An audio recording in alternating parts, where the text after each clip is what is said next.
Boa noite, graça e paz de Jesus a todos. Alegria encontrar com os irmãos aqui. E eu quero aproveitar esse momento, agradecer o pessoal que faz a técnica, a projeção, a luz, o pessoal do louvor, do apoio litúrgico, porque, meus queridos, sem essas pessoas voluntariosamente nos ajudando, seria mais difícil nós adorarmos a Jesus. Vamos agradecê-los com uma salva de palmas. Obrigado, viu, queridos? Deus abençoe. Obrigado. Obrigado. Tem uma notícia muito legal. Você sabe que nós temos um projeto aqui que atende dezenas e dezenas de crianças em situação de vulnerabilidade e de risco. E esse projeto já tem mais de 20 anos e literalmente centenas, acho que já chegamos na casa de milhares de crianças que foram atendidas pelo projeto Fazendo Diferença. Hoje, muitas das crianças que passaram são adultos. De vez em quando eu encontro com eles. Outro dia fui num barbeiro e o barbeiro começou a me contar como a filha estudou aqui no projeto, a sobrinha. Eu fui convidado um tempo atrás para pregar numa igreja lá em César de Souza, e o pastor da igreja compartilhou comigo que ele fez parte do projeto, era uma criança.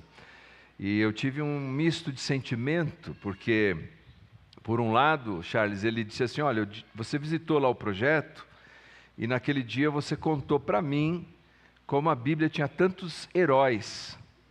E aquilo me fez amar a Bíblia e eu me tornei um pastor. Eu pensei, que coisa boa desse lado. E do outro eu pensei, estou ficando velho. Ele era um menino, agora ele é o pastor da igreja. Então é bom demais ver tantos frutos que vão surgindo nessa jornada. E amanhã, segunda-feira, às 19 horas, uma iniciativa aqui do Poder Legislativo de Mogi das Cruzes, o projeto Fazendo Diferença, vai receber um título de honra ao mérito. E se você está livre amanhã às 19 horas, seria muito legal se você pudesse prestigiar esse momento, porque é uma maneira da nossa comunidade dizer à cidade de Mogi das Cruzes que nós estamos além do discurso, que de fato nós queremos fazer diferença onde nós estamos.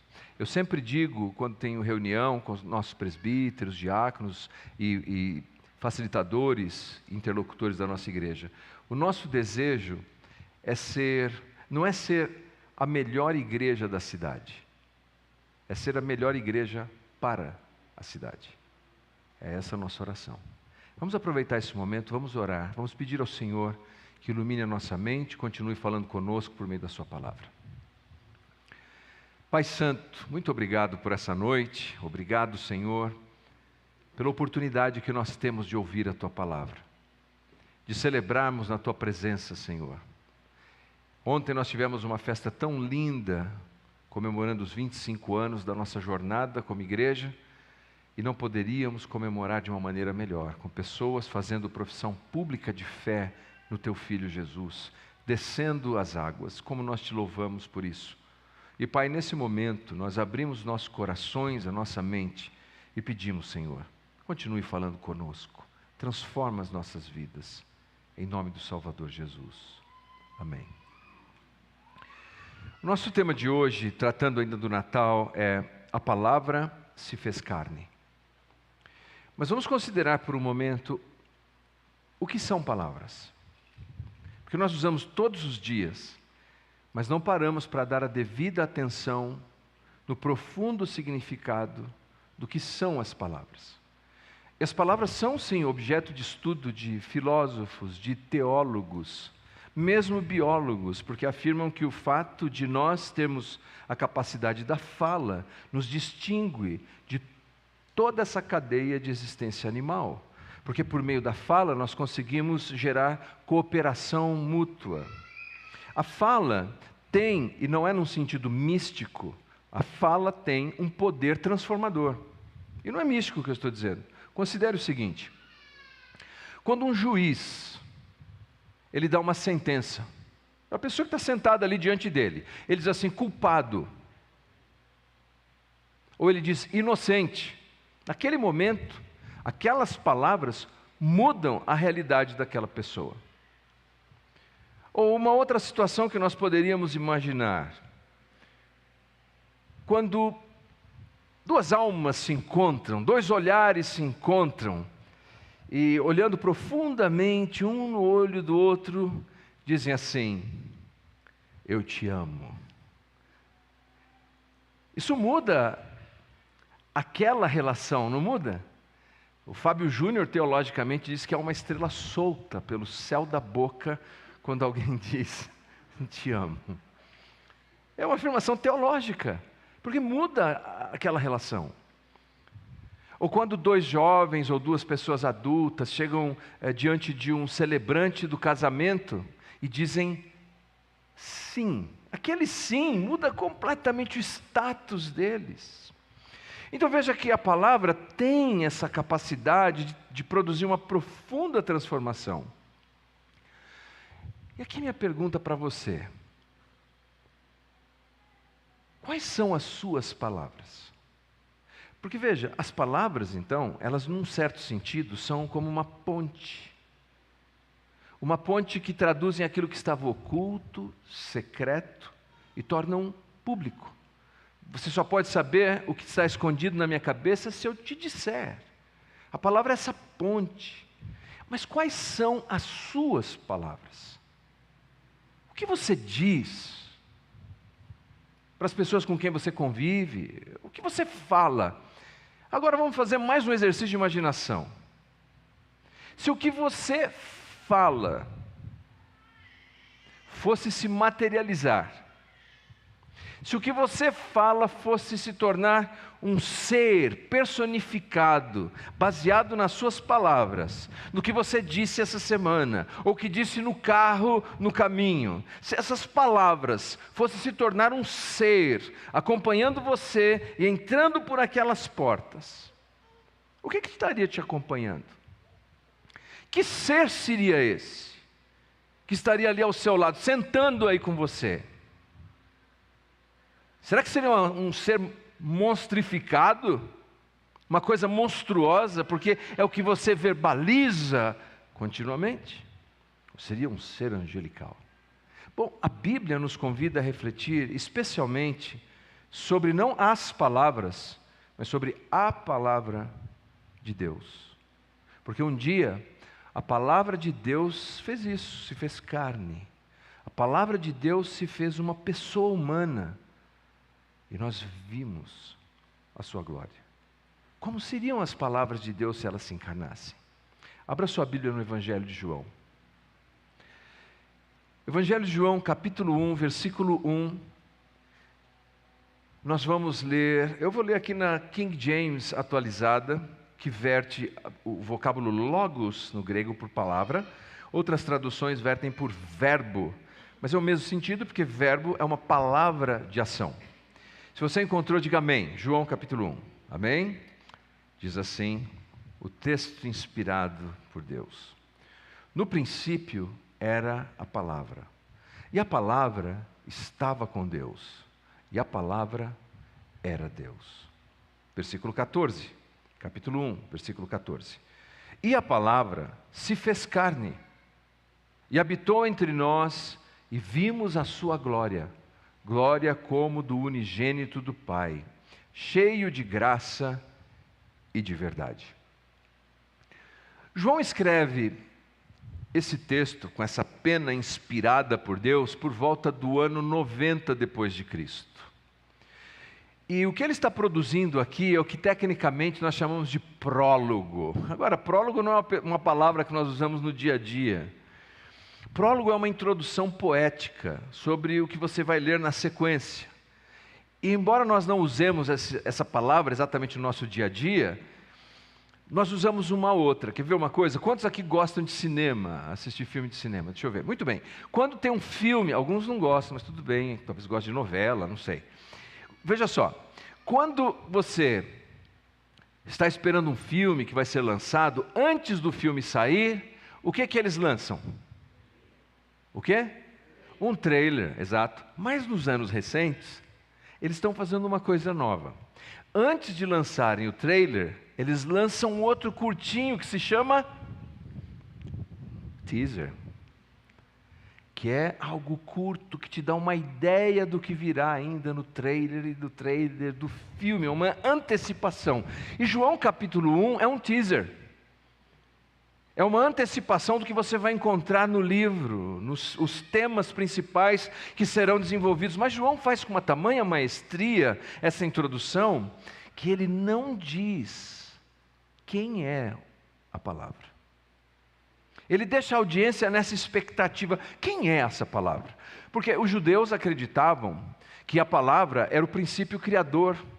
Afinal de contas, em Gênesis, no capítulo 1, no versículo 1, nós lemos: no princípio, criou Deus os céus e a terra era sem forma e vazia. O Espírito de Deus pairava sobre a face do abismo. E disse Deus, e quando Deus fala, bum! A explosão de criação acontece. Os gregos, por sua vez, acreditavam que a palavra, o logos, era o princípio regulador da vida. Era aquilo que dava propósito, direção, estrutura para a vida. Mas não tinha muita certeza o que é isso aí, o que é esse logos. Todo mundo queria, mas ninguém sabia direito o que era. E João vai contando sobre o logos. E então, de maneira surpreendente, no versículo 17, ele diz assim: pois a lei foi dada por intermédio de Moisés, a graça e a verdade vieram por intermédio de Jesus Cristo. Agora, no versículo 17, ele revela quem é essa palavra. Quem é o verbo que se fez carne, o próprio verbo de Deus? E logo no primeiro versículo, ele nos traz uma profundidade imensa sobre a personalidade, a natureza do verbo. A primeira coisa que ele diz é sobre a eternidade, porque ele fala assim: no princípio, quer dizer, antes de todas as coisas começarem, lá no princípio, era o verbo. A palavra já estava ali, como não fruto da criação, não como um ser criado, mas como a causa da criação. E depois João faz uma distinção tão sábia, que ele diz assim: ele estava lá no princípio, o verbo estava no princípio, a palavra estava no princípio, mas a palavra estava com Deus. O nome disso é alteridade. Alteridade é o atributo de ser outro. Eu sei que isso parece um papo estranho, mas nos anos 80, tinha uma banda que cantava uma música que dizia assim: eu sou eu, você é você. Lembram? Alguns lembram, aí a gente vai descobrindo de que geração que é. Eu sou eu, você é você. Isso é alteridade. Parece uma coisa tola, tão óbvio. Não! Essa distinção é importante. E lá no texto, João faz essa distinção. A palavra está no princípio, mas a palavra é distinto de o Deus Pai. E no final, veja, tudo isso em um versículo. E no final desse versículo, ele diz assim: o princípio era a palavra estava com Deus, distinta de Deus o Pai. Ele termina dizendo: a palavra era Deus. E isso, meus queridos, um predicado nominal, que significa o seguinte: a qualidade, a natureza fundamental da palavra, do verbo, é ser Deus. Ele é distinto do Pai, mas ele é tão Deus em sua natureza quanto o Pai. E é por isso que a fé cristã concebeu um conceito para buscar uma maneira de explicar isso. Pai, Filho e Espírito Santo. Aqui nós vemos esse conceito presente. Mas evidentemente que ele não quer apenas discutir teologia, ele quer trazer isso para a nossa realidade. Ele quer nos mostrar que um dia Deus visitou essa terra. Então quando nós olhamos para a manjedoura lá em Belém, porque Mateus e Lucas contam a história do Natal, do nascimento, como uma narrativa histórico-dramática, com os sábios do Oriente, com pobres pastores nas colinas, tendo visões de anjos. Mas João, Ele volta no tempo, ele volta na eternidade e diz, não, aquela criança ali existe muito antes de tudo isso. É o Verbo que se fez carne. É o próprio Deus que se fez carne. E se nós precisamos de esperança, é nele que nós encontraremos. Aleluia. Então João vai nos dizer, para que o Verbo veio até aqui? 3 palavras que eu quero compartilhar brevemente. Primeiro, a palavra ilumina. O Verbo veio para iluminar. Versículos 7 e 9. Ele primeiro começa falando de João o Batista, ou João o Batizador. Veio como testemunha, João, para que testificasse da luz, para que todos crescem por meio dele.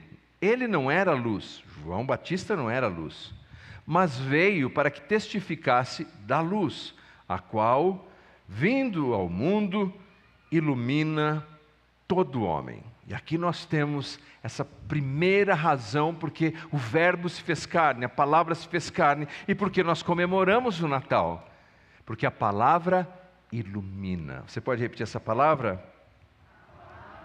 Ilumina. Iluminar, é a razão porque ele veio trazer luz. Agora, é um fato também que nós, do século 21, encantados com inteligência artificial, desprezamos o valor e a importância da luz.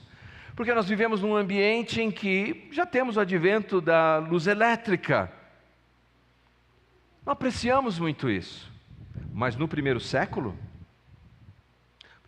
não era assim. Eles não tinham luz elétrica. E Deus é tão bom, não é? Essa semana, quando eu meditava sobre essa passagem, Deus me deu uma bênção. Porque eu fiquei sem luz elétrica em casa. Primeiro dia, tudo bem. Segundo dia. Terceiro dia. Quarto dia pela manhã sem luz elétrica. Eu viajei para o primeiro século. Mas fiquem tranquilos, eu tomei banho. De canequinha. Alguém já tomou banho de canequinha? Olha, eu lembrei da época da roça. E a Júlia falou, mas como é que você faz? Eu tenho toda uma técnica e não esqueci ainda. Chego em casa, as coisas que estavam na geladeira se estragaram.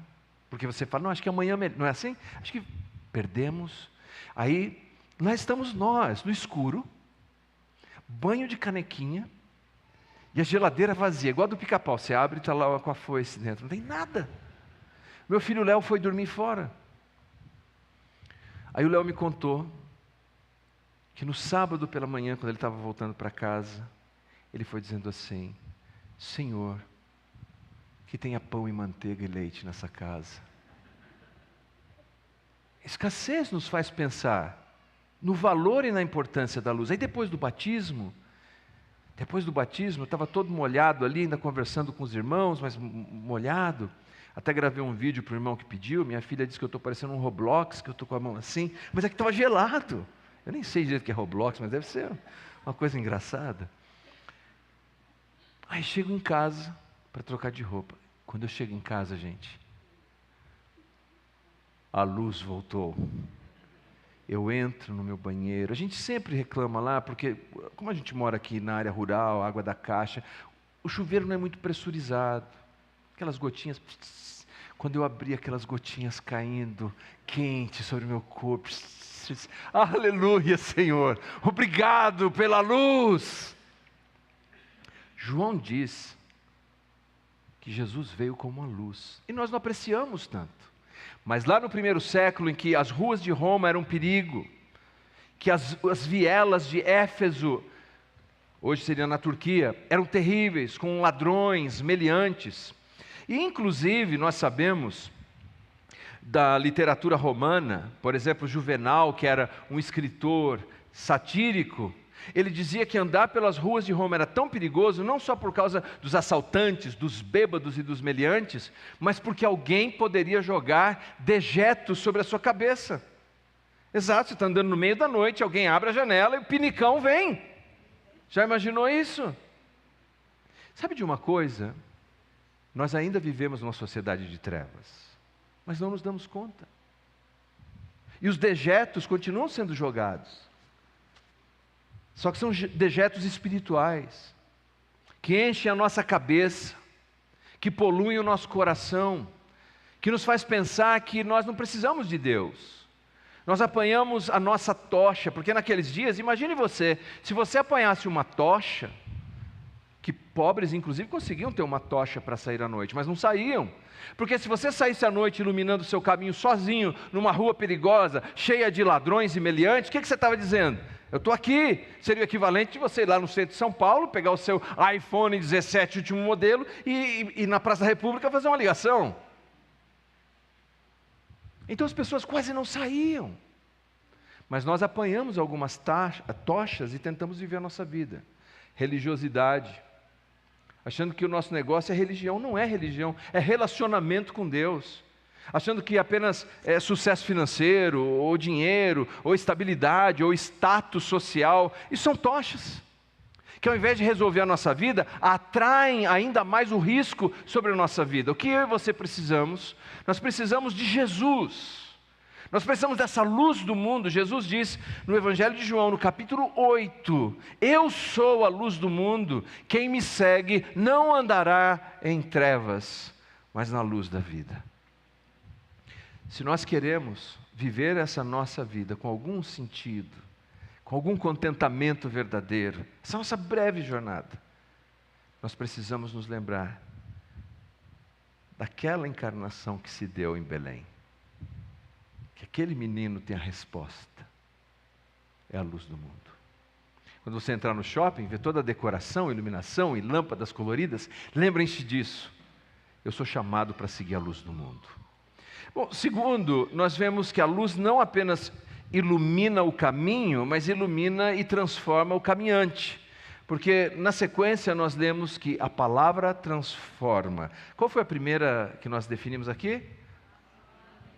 A palavra ilumina. Agora a segunda palavra transforma. Veja João 1, 12 e 13. Mas a todos quantos o receberam, deu-lhes o poder de serem feitos filhos de Deus, a saber, aos que creem no seu nome, os quais não nasceram do sangue, nem da vontade da carne, nem da vontade do homem, mas de Deus.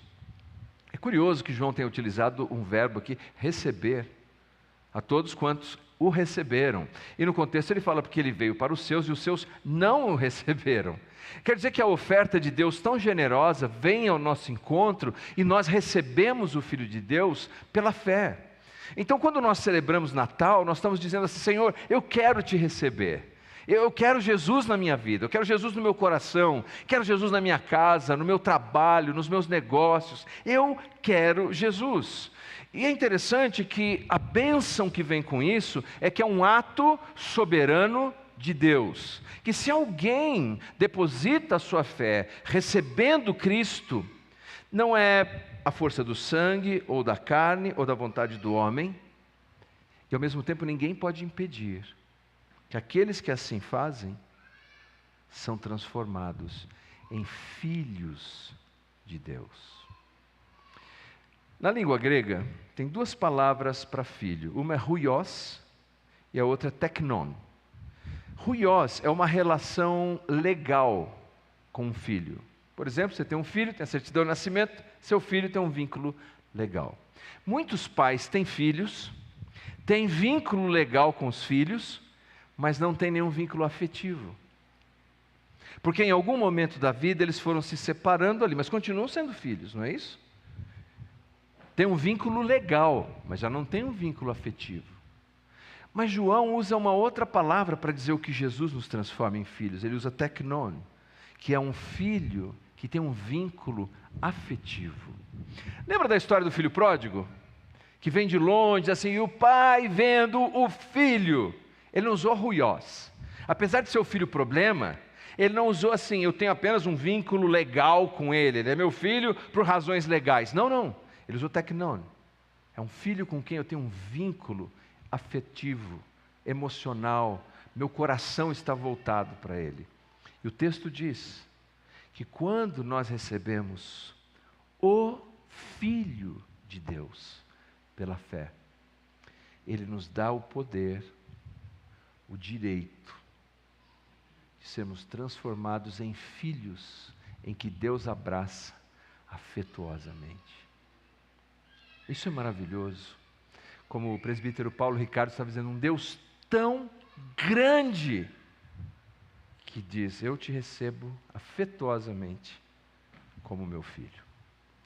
Uma última analogia sobre isso.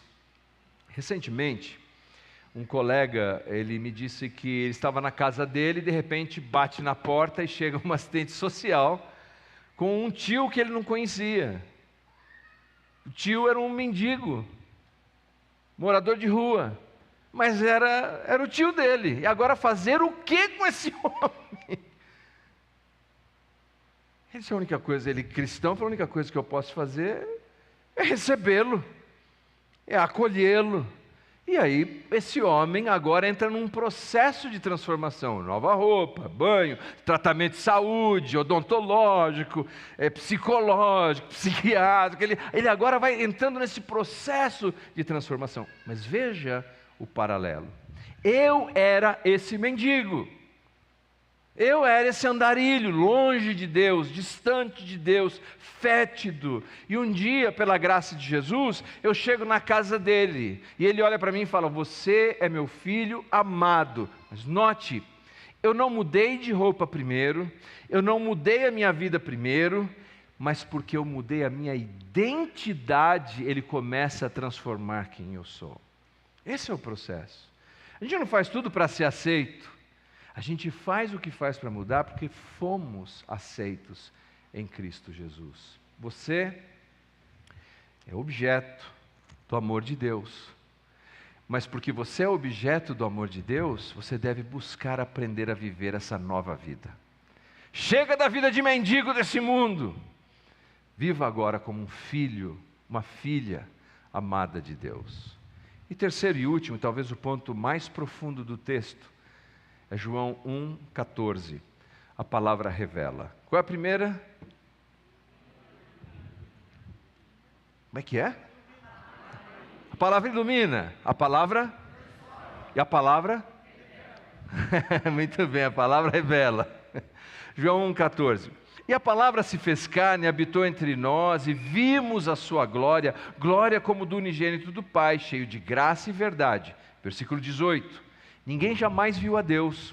Os teólogos debatem sobre isso. O que significa ninguém jamais viu a Deus? Mas Moisés não viu Deus e outros não viram a Deus no Antigo Testamento? Uma possibilidade é que todas as visões de Deus no Antigo Testamento foram, de alguma maneira, a revelação do próprio Jesus, pré-encarnado, do Logos, da palavra apresentando quem é Deus.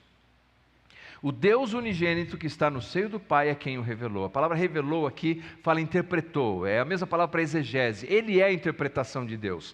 Na história da igreja, Marcião foi considerado um herege, porque ele não conseguia conciliar o Deus do Antigo Testamento com o Deus do Novo Testamento. Para ele, o Deus do Antigo Testamento era irascível, era vingativo, violento, e o Deus do Novo Testamento, o Pai de Jesus, era amoroso, gentil, misericordioso. Por isso, Marcião, inclusive, ele desprezou o Antigo Testamento. Mas a interpretação de Marcião está equivocada. Os homens mal entenderam o Deus do Antigo Testamento. Agora Jesus? Jesus é a explicação de quem é Deus. Quando você vê ele perdoando a mulher que foi pega em flagrante adultério, é Deus perdoando. Quando você vê aquele casal com escassez no casamento, e não tem nada pior do que fazer uma festa de casamento e começar a faltar suprimentos para os seus convidados, e ele transforma generosamente aquele momento, é Deus salvando um casamento. Quando Jesus dá vista aos cegos, é Deus dando vista aos cegos. Tudo que nós vemos de virtuoso, amoroso e de misericordioso em Jesus, é a explicação de quem Deus é. Se queremos saber quem é Deus, nós precisamos olhar para Jesus.